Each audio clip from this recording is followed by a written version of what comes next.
হাজার বছর ধরে আমি হাঁটিতেছি পৃথিবীর পথে, সিংহল সমুদ্র থেকে নিশীথের অন্ধকারে, হিমালয় সাগরে। অনেক ঘুরেছি আমি বিম্বিসার অশোকের ধূসর জগতে, যেখানে ছিলাম আমি আরো দূর অন্ধকারে বিদর্ভ নগরে।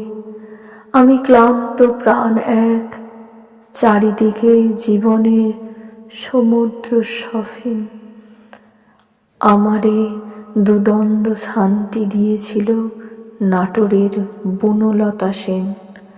চুল তার কবেকার অন্ধকার বিদিশার নিশা, মুখ তার শ্রাবস্তির কারুকার্য।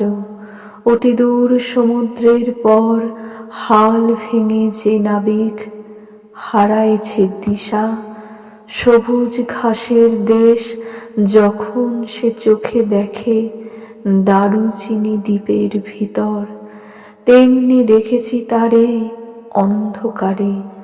বলেছে সে, এতদিন কোথায় ছিলেন? পাখির নীড়ের মতো চোখ তুলে নাটোরের বনলতা সেন। সমস্ত দিনের শেষে শিশিরের শব্দের মতন সন্ধ্যা আসে, ডানার রৌদ্রের গন্ধ মুছে ফেলে চিল। পৃথিবীর সব রং নিভে গেলে পাণ্ডুলিপি করে আয়োজন। তখন গল্পের তরে জোনাকির রঙে ঝিলমিল।